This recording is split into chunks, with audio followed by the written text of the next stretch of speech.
नमस्कार। रूबरू प्रोग्राम में आपका स्वागत है। मैं हूं सुशील भारती और आप देख रहे हैं अपना एक खास प्रोग्राम रूबरू। और हर बार की तरह एक बार फिर हमारे स्टूडियो में मौजूद हैं डॉक्टर कुमार प्रशांत मानव, एक नया विषय लेकर के, और एक बार फिर उनके साथ हम बहुत सारी चर्चा करने वाले हैं। मैं बता दूं डॉक्टर कुमार प्रशांत मानव के बारे में कि बहुत ही शानदार ऑथर है। उनकी किताब है बुक ऑफ लाइफ, उसके लिए उन्होंने कई एडिशन उसके आ चुके हैं और उसका प्रचार प्रसार भी कर रहे हैं। बहुत सारी युवाओं को किताबें जो है फ्री में बांटी जा चुकी है। उनकी एक और नई किताब आई है बुड्ढे के बेटर फ्यूचर, जो कि बहुत ही शानदार किताब है। वो लगातार वो देश सेवा में तत्पर है और एनआरआई है, ऑस्ट्रेलिया रहते हैं, वो भारत आए हुए हैं और उनसे चर्चा करने के अलग अलग विषयों पर। आइए स्वागत करते हैं डॉक्टर कुमार प्रशांत। डॉक्टर साहब बहुत बहुत स्वागत है। धन्यवाद। नमस्कार जी डॉक्टर साहब, आप मुझे बड़ा अच्छा लगता है कि आप पूरी दुनिया में हैं और इन दिनों आप ऑस्ट्रेलिया में भी रह रहे हैं। भारत के प्रति आपकी बड़ी चिंता रहती है और भारत के लिए बहुत कुछ आप करना चाहते हैं, कर भी रहे हैं। मैं देखता हूँ आपके कार्यों में कि आपने हजारों किताबें जो हैं वो बंटवाई हैं बच्चों को, स्टूडेंट को, और कहीं ना कहीं जो भी समाज के कार्य होते हैं उसमें आप लगातार अपनी भूमिका निभाते रहते हैं। तो हम भी कहीं ना कहीं उस प्रोसेस में हैं कि हम भारत को किस तरीके से ऊपर उठाएं। एक मुद्दा जिस पर लोग बातचीत नहीं करते हैं, जाति प्रथा।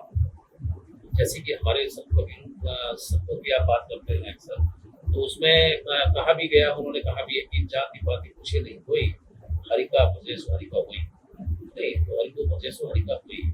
लेकिन कई बार क्या होता है कि बहुत सारे लोग हैं वो इस चीज से अभी मुक्त नहीं है और वो कहीं ना कहीं डायरेक्टली हमारे भारत की जो तरक्की है उसमें कहीं ना कहीं बाधा बनने की सोच है। तो आज इस पर थोड़ी सी हम चर्चा करेंगे। बड़ा बारीक मुद्दा है लेकिन हम चाहते हैं कि इस मुद्दों पर भी बात करें। आपके अनुसार आप जो पूरी दुनिया में हैं, तो ये जो जाति प्रथा का हमारे देश में तो ये जो मतलब एक सोच जो बनी हुई है, ये आपके हिसाब से कब तक चलेगी और इसका क्या खामियाजा क्या भारत को तक देखिए, फैक्ट बता रहा हूँ जी। जैसे मैंने पहले बताया था कि आधे ज्यादा बोल मैंने कहीं भी जाति केवल भारत की केवल जाति कहीं आप पूछे हु आर यू, अगर Australia I am Australian, I am French, I am Italian. मैंने तो आप इंडिया से आप पूछे किसी से, इंडिया में आप पूछे किसी से कि who are you, I am Brahmin, I am Sikh, I am modern, या I am Brahmin, I M बनिया, लेकिन कोई ये नहीं कहना है। तो ये जो भावना है कलुषित कहूंगा मैं, इसने सबसे ज्यादा देश को डैमेज किया। आज अगर हमारी तरक्की का सबसे बड़ा रोड़ा है तो वो जाति है। इसको बढ़ावा दिया आरक्षण में। जो आरक्षण है वो भी एक कोर है हमारे। इसमें हम हमारे नागरिकों को एक दूसरे अलग कर दिया, भारतीय को भारतीय से अलग कर दिया। All are Indians overall. तो क्यों हम किसको आरक्षण दे रहे हैं, क्यों दे रहे हैं?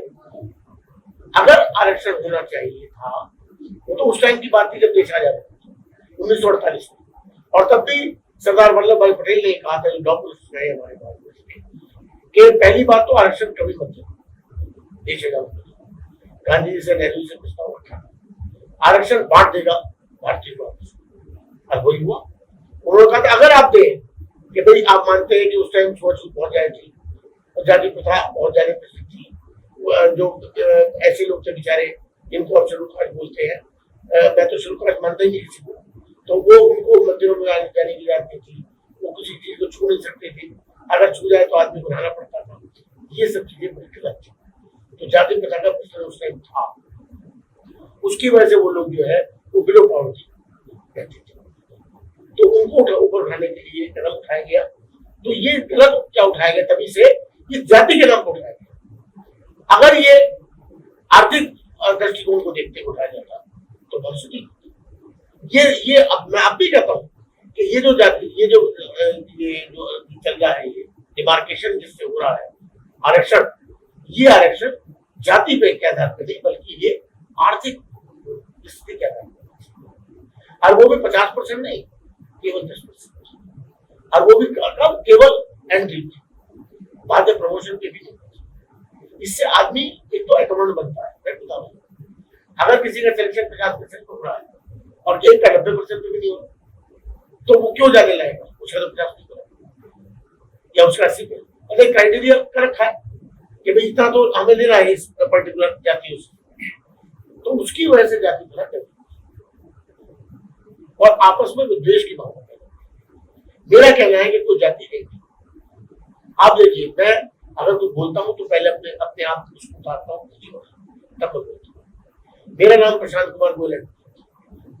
गोयल चुके जाति सूचक वर्ड मुझे शुरू से पसंद नहीं थी। मेरे माता पिता ने रखा, ठीक, बात अलग थी, लेकिन जब मेरे दिमाग में है मैंने उसका नाम गोयल रखा। और क्योंकि डॉक्टरेट मुझे अमेरिका से मिली, न्यूयॉर्क यूनिवर्सिटी से, तो मेरा नाम हो गया डॉक्टर कुमार प्रशांत गोयल। तो प्रशांत कुमार गोयल एडवोकेट से डॉक्टर कुमार प्रशांत मानो जो जर्नी है वो सिर्फ यही है कि मैं जाति प्रथा का शुरू से कोई मैं मानता ही नहीं कोई जाति, आज भी नहीं मानता। कोई जाति नहीं है, जाति है केवल कि मैं इंसान। ये यही मेरा धर्म है, इंसानियत, और जाति है इंसान। तो आदमी अच्छा इंसान बन जाए यार, यही बहुत है। आदमी अच्छा इंसान तो बन नहीं पाता और जातियों में बच करे, तो कहां से तरक्की होगी? आप देखिए कि एक झाड़ू लीजिए, अगर झाड़ू आप लेंगे पूरे घर का कूड़ा साफ कर देती है, अब उसके सीक अलग कर दीजिए, फिर आप उसे साफ करेंगे वो कूड़ा बन जाएगी। साफ तो क्या कर पाएगी? वही तो दशा जाति से होगी। आज यहां से जाति प्रथा हटा दीजिए, दावा इस बात का 5 साल के अंदर देश अमेरिका का मुक्त करेगा, क्योंकि मोदी जी जैसे हमारे नेता जो देश को ऊपर उठाने में लगे थे। लेकिन जाति प्रथा का जो कुचक रहे हैं, इसने इसका वो जाति ही नहीं। आप बताइए, एक शेड्यूल कास्ट को ले लीजिए, एक मुसलमान को ले लीजिए, एक सिख को ले लीजिए, सरदार को ले लीजिए, एक जो अपने आप को हिंदू मानते हैं, सभी मैं तो मानता हूँ कि सब भारतीय हैं, उसको ले लीजिए, सबके ब्लड टेस्ट करिए, तो क्या खून में कोई अंतर है? अगर मुसलमान को खून की जरूरत पड़े तो क्या हिंदू उसको खून नहीं दे सकते? लगता है नहीं, केवल ब्लड ग्रुप देखा जाए बस। अब ब्लड ग्रुप एक जाति में भी डिफरेंट होते हैं, ये जरूरी नहीं है कि मुसलमान का ब्लड ग्रुप अलग होगा, हिंदू का ब्लड ग्रुप अलग होगा, सिख का ब्लड ग्रुप अलग होगा, शेड्यूल कास्ट का ब्लड ग्रुप अलग होगा, ब्राह्मण का ब्लड ग्रुप अलग होगा। एक ब्राह्मण अगर इंजर्ड होता है सीरियस, और एक चमार उसको अपना खून दे सकता है, तो क्या रहेगी जाति? ये सब हमारी बनाई हुई है। ईश्वर ने कोई जाति नहीं दी, ईश्वर ने कोई जाति नहीं, ये सब हमारी बनाई हुई है। और इसकी वजह से आज भारतवर्ष अपनी उन्नति से पीछे पिछड़ा हुआ है। काश हम ये भावना निकाल दें अपने मन से और जाति को बिल्कुल सब खत्म कर दे, जाति कोई जाति ना हो भारतवर्ष में, जाति के बाद तरक्की को रोक सकता है। जब एक ज्वाइंट हो जाएगा, झाड़ू की सारी सीख मिल जाएंगी, अरे पूरे देश का पूरा साफ हो जाएगा। तो जाति प्रथा तो बहुत बड़ा कोड़ है, इससे बड़ा कोई कोड़ नहीं। डॉक्टर साहब, मैंने ये भी देखा है कि बहुत लोग हैं जो दूसरी जाति से भी आए हैं, लेकिन उन्होंने बहुत तरक्की की है, और ऐसा नहीं कि आरक्षण की वजह से की है, उन्हें बिजनेसमैन बने हैं, कई हमारे एग्जाम्पल इस तरह के हैं।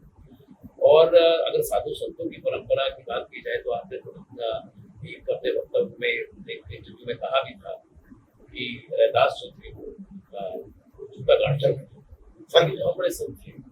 तो ऐसे तमाम हमारी संतों की परंपरा में भी तो प्रतिभा से कोई लेना देना नहीं है जाति का, वैसे भी हमारे साथ एग्जाम्पल है। तो आपको लगता है कि जो प्रतिभा है उसको बढ़ावा देना चाहिए, ना कि ये आरक्षण और जो आपने अभी थोड़ी देर पहले कहा कि उसको, इससे आदमी जो है ना वो कर्मण्य बनता है। अगर आप किसी को फैसिलिटी ज्यादा दे दो एक आदमी से, तो वो प्रतिस्पर्धा कहाँ रही? वो कॉम्पिटिशन खत्म हो गया। कॉम्पिटिशन हुआ है कि सबको बराबर ही वो मिलेगी, व्यवस्था भी बराबर होगी, तब कोई जीतेगा।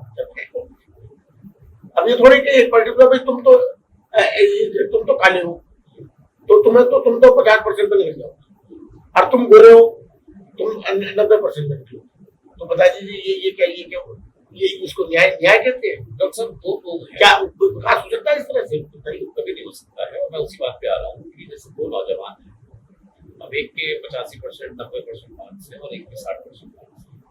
60% मार्क्स वाले को ड्यू टू आरक्षण की प्रयोग की जाती थी तो मिल गया, और जो 85-90% वाला जो व्यक्ति है तो उसको नहीं मिल पाया बिकॉज ऑफ प्योर कैटेगरी में नहीं आते। तो जाहिर सी बात है कि हर व्यक्ति जो है कहीं ना कहीं थोड़ा बहुत डिमोरलाइज महसूस करेगा और उसके बाद विदेशों की तरफ पलायन शुरू होगा। यही मैं इसी तरह चाहता हूँ। जी जी। तो और विदेशों में पलायन करने का मतलब ये है कि जो अगर वो 85% या 90% ला सकता है तो इसका मतलब वो काबिल बच्चा रहा होगा। तो हमारे देश की जो ब्रेन ड्रेन है वो इस प्रथा की वजह से कई दशकों तक बाहर यूरोप में अमेरिका में हमारा ब्रेन ड्रेन होता रहा और हमने उस युवा पीढ़ी से हाथ धो बैठे हैं कि जिसका हम इस्तेमाल भारत की तरफ में कर सकते हैं। आप क्या कहना चाहते हैं? 100% मैं इसी बात पे आ रहा था आपसे, जो आपने कही मेरे मुंह की बात छीन ली आपने, कि इसका सबसे बड़ा दुष्प्रभाव है जो आपने किया है कि इसकी वजह से क्या हुआ, जो हमारी स्किल है, जिसको कुछ होना चाहिए था देश की उन्नति के, उसका भागीदार होना चाहिए था, वो देश से भाग के दूसरे विदेशों में सेटल हुआ। तो हमें उस ब्रेन से वंचित रहना पड़ा, जो ब्रेन हमारे देश की उन्नति में सहायक होता, डेवलपमेंट में सहायता होता, उससे हमें वंचित रहना पड़ा। Only to caste. बहुत से लोग कहते हैं कि वेदों में भी जाति प्रथा लिखी थी, लेकिन गलत है। वो जाति व्यवस्था नहीं थी, वहां वर्ण व्यवस्था थी। और वर्ण व्यवस्था क्या होती है? जन्म के आधार पर नहीं होती, वो कर्म के आधार पर। तो मैं कहता हूँ लोगों का मिसकंसेप्शन है कि वेदों में जाति प्रथा है, बिल्कुल गलत है। वो थी कर्म के आधार पे। जैसा जिसका अगर कोई सैनिक है तो उसकी वो नाम से बुलाने लगे कि मैं राजपूत हूँ, क्षत्रिय, क्षत्रिय ने पढ़ दिया क्षत्रिय। कोई पढ़ा लिखा पढ़ाता है, कोई विद्यादान करता है, उसका नाम दे देता हूँ कि भाई ये पंडित पंडित। कोई व्यापार करता है, उसका नाम दे दिया वैष्णव। कोई सफाई कर्मचारी है, उसका नाम दे दिया सूर्य। तो सूर्य वर्ड कहाँ है? डिक्शनरी में उठा के देखो, उसे नीचे थोड़ी है वो। सूर्य क्यों नीचे माना गया? भंगी चमार जो भी ऐसे की शुरू का उसको माना क्यों नीचे है वो? तो हमारे बराबर है, क्योंकि ईश्वर की रचना है सारी। उसने कोई जाति पाति में विभाजित नहीं किया, हमने किया है। और जन्म के आधार पर किया, यही सबसे बड़ा सबसे बड़ा जो पाप है वो ये है कि हम जन्म के आधार पर जाति पिता मानते हैं। वेद कहते हैं कि नहीं, गलत। वेद कहते हैं कर्म के आधार पर। जो जैसा कह रहा है उसे मान लो। फिर क्या है यार? मुझे समझ में नहीं आता कि आदमी की स्किल के अनुसार उसकी योग्यता नापी जाती है, ना कि उसकी जाति के आधार पर। जाति के आधार पर और उससे क्या होता है? आपस में भी करना पड़ता है। और क्या होता है? अरे भाई सारा ये संगठन मान लो, अब क्षत्रिय का संगठन, जाट का संगठन अलग हो गया संगठन, और वो गुजर का संगठन अलग हो गया, ब्राह्मण का संगठन अलग हो गया, और सबके अलग अलग संगठन हो गए। सब जो है अपने अपनी डिमांड खड़ी करने लगे। सरदार काला हो गया, वो खालिस्तान की डिमांड करने लगे। तो इस तरह तो क्या हो रहा है? देश की तरफ किसी का ध्यान नहीं है, उसका ध्यान केवल है कि अपनी जाति कि अपनी जाति को बढ़ाओ बस, जबकि देश को बढ़ रहा है। क्या क्या डॉक्टर साहब नेताओं ने मतलब बीते वर्षों में जाति प्रथा को बहुत ज्यादा बढ़ावा दिया? वो वोट की राजनीति की वजह से, वो वोट की राजनीति की वजह से कि वोट को किस तरह डिवाइड करना। यादव वोट की तरह है, कुर्मी वोट की तरह है, ये सब भी ये बहुत बड़ा मेरा कहना ये है कि पूरा भारत, अखंड भारत, इसके जो भी निवासी वो सब भारतीय हैं। उनकी कोई जाति नहीं, कोई धर्म नहीं, उनका धर्म केवल इंसानियत है। और वो उनका जो जाति है कि आई एम इंडिया, और कोई डिस्क्रिमिनेशन नहीं होना चाहिए आपस में, जिसकी वजह से हमारा जितना भी स्किल है, जो भी बात की, वो सब भाग आज भी जा रहा है, ये भी पहले गया, आज भी जा रहा है। तो हमारा देश उनसे तो वंचित रह गया। और जो मिनिमम उनसे मार्क्स लाए 60%, 40%, मतलब जो क्राइटेरिया उनका फिक्स है, उसके आधार पर देश चल रहा है। और जो स्किल है वो चली कितना बड़ा वो है, आप सोच के देखिए। तो ये वास्तव में बात है, कोई जाति नहीं है, सब इंसान, सब ईश्वर के बंदे हैं, सब एक है। मैंने अभी ब्लड का आपको उदाहरण दिया कोई भी इंजर्ड हो जाए, कोई भी किसी को खून दे सकता है, चमारी ब्राह्मण को दे सकता है, मुसलमान हिंदू को दे सकता है, हिंदू मुसलमान की बात की जा सकता है। क्यों बांट रखा तुमने आपस में? धर्म, आप धर्मों के आधार बांट दिया। धर्म भी अपने अपने, अरे कोई धर्म है ही नहीं, केवल एक धर्म इंसानियत, और जो ईश्वर ने रचना की 4 वेदों की, जब सृष्टि की रचना हुई तो वैदिक, ये सब धर्म बाद में संप्रदायों ने अपने अपने पंथ थे, पंथ बोलते हैं वो थे, उन्होंने अपने अपने पंथों को अपने धर्म में परिवर्तन कर लिया और सब वो धर्म के जाति। तो जहां विभाजन है वहां कभी भी, जहां विभाजन है, आप वर्ड समझिए, जहां विभाजन है वहां कभी भी असली, जो असली प्रोग्रेस के उन्नति हो ही नहीं सकती। बिल्कुल।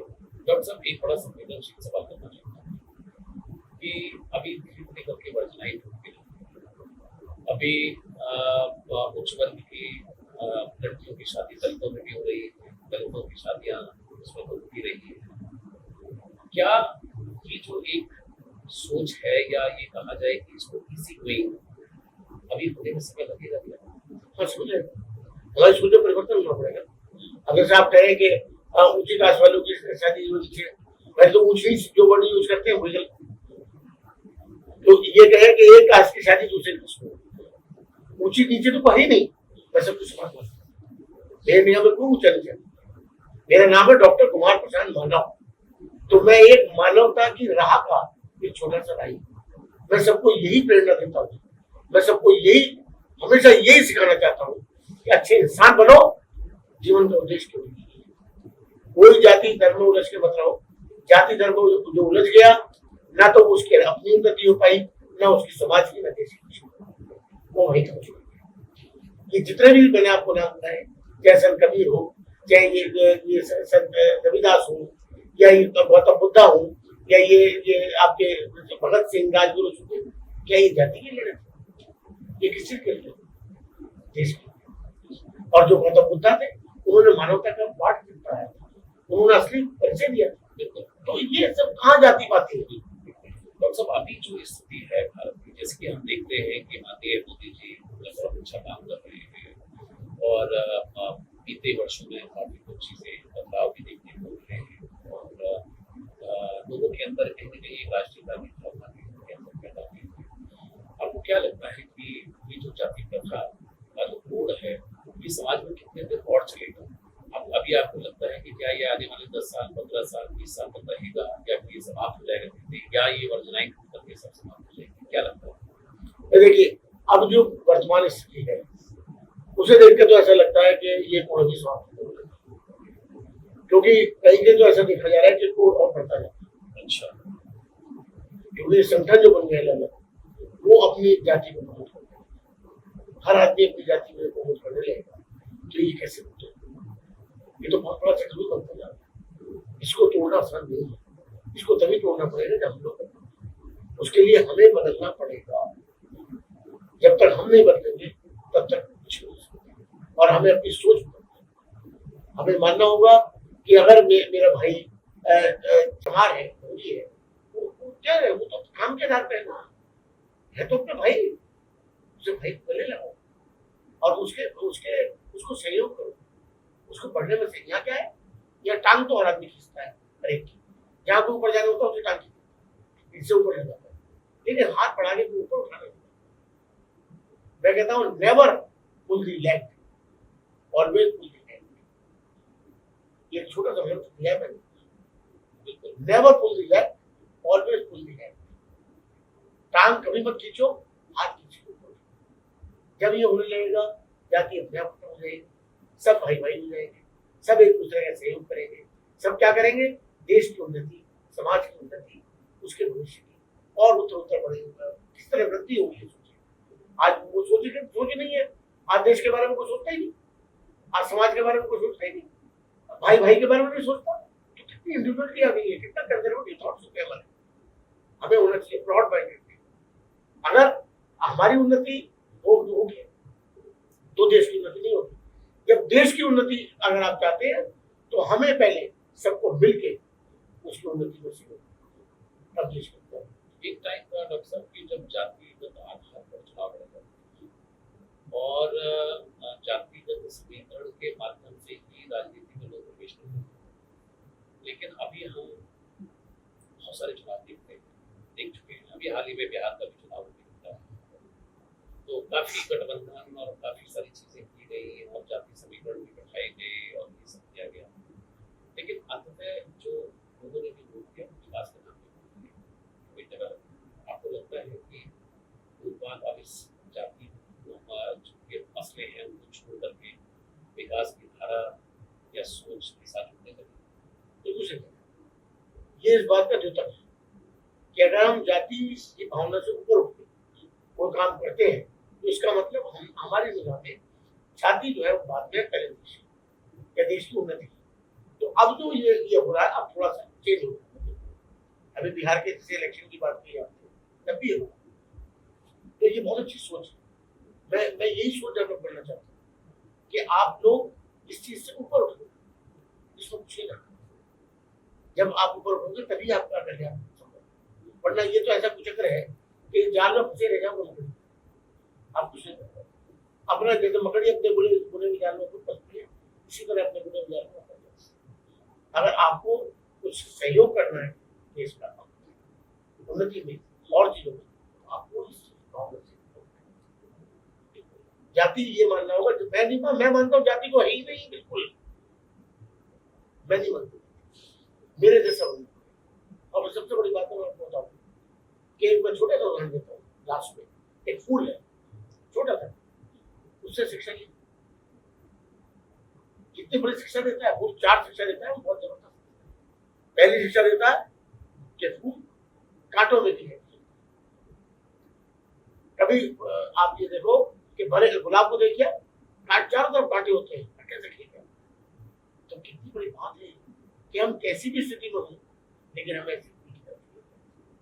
दूसरा, खुशबू कैसी बांटता है फूल, क्या पूछता है कि तुम हिंदू हो, मैं तुम्हें खुशबू दूंगा, तुम मुसलमान हो मैं नहीं दूंगा, तुम सरदार हो मैं नहीं दूंगा, ऐसे पूछता है। क्या पेड़ ये पूछता है फल देने से पहले कि मैं तो तुम कौन हो, जाति बताओ, तुम अच्छा तुम शूद्र हो, लो मैं तुम्हें सेब मेरे मेरे अबाउट कितने हैं, पूछता है क्या? या सूरज जो अपनी अपनी प्रकाश देता है वो पूछता है कि तुम कौन हो जाति से, मैं तुम्हें नहीं दूंगा। कभी देखा है? वर्षा जो होती है वो सभी खेतों में होती है, या जो ब्राह्मण होते खेत में होती है, सूर्य खेत में नहीं होती, सभी होती है।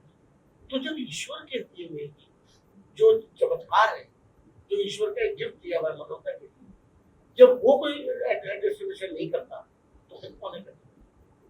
हमारी क्या आग है, आग में कूदेगा तो मुसलमान तो बच जाएगा, हिंदू नहीं बचेगा, मुझे कोई भी मिल नहीं। तो आप ये देखो ना कि कहीं भी जाति का नाम ही नहीं है पूरे ब्रह्मांड में, और किसी देश में नहीं है संसार में। भारतवर्ष में क्यों ये कुछ फैला हुआ है? मैं कहता हूँ सब लोग मिलो और जाति से उभरो, जाति को खत्म कर दो, जाति सूचक वर्ड हटा दो, आप देख कितने सुख कितना देश में।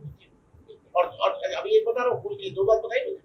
फूल की तीसरी बात, फूल को अगर आप मसलते हैं हाथ से, आपने तो मसल दिया ना, फिर भी वो अपनी खुशबू अपने हाथ में छोड़, ये मानता है। तो क्या हम उससे शिक्षा लेते हैं? एक फूल से शिक्षा नहीं पाते। चौथी लास्ट कि फूल तो ये नहीं कहता कि मुझे सुकून, तो आप ये मत सोचो कि आप बड़े ऊंची जाति के हो तो आपकी खुशबू फैलेगी ना, उनकी तो कोई जाति नहीं। तो ऐसा फूल बनने की कोशिश करो जो कांटों में भी खिले, सबको सुगंध बांटो, जैसे मैं कोशिश करता हूँ बांटने की, इसी तरह सबको सुगंध बांटो। कोई जाति पाति देख के मत बांटो, सब ईश्वर की संतानें हैं, उनको दो। जब भाई दिवे आपके साथ कोई ऐसा काम हो तब भी आप उसका भला चाहो। जैसे फूल हाथों में सुगंध छोड़ता है, भले ही आपको कुचल दिया गया फिर भी आप बुरा किसी को। स्वामी दयानंद सरस्वती को जिस रसोई ने जहर दिया था, जब उसका नाम सामने आया तो उन्होंने कहा, उन्होंने रसोई को बुलाया पढ़ने से, और उसे कहा पैसे भी कि तू जा और चला जा, तू फौरन, क्योंकि अगर किसी को पता लग गया कि तुमने मुझे गैस दिया है तो चीजों को छोड़ेगा नहीं, मारना है और उसे पैसे नहीं। तो ये था कूल हमारा स्वामी दयानंद महान, कि जिसने उसको मारा मुझे कहा तेरी बुद्धि खराब हो गई थी, तेरी बुद्धि थी नहीं, जब तेरे बुद्धि नहीं थी तो तुझे क्या दूर है, तो तेरी को गलती क्या। तो इस तरह का। और चौथा, अपने आप में मोदी जी की तरह वीर नरेंद्र दामोदर दास मोदी की सुगंध आज पूरे पूरे विश्व में फैल रही है। इस तरह से किरदार बनाओ कि फूल ये नहीं कहता कि मोदी को ये नहीं कहता मुझे जानो, मोदी की सुगंध अपने पूरे विश्व में, इस तरह। तो जातिगत अवधारणाओं से ऊपर उठकर के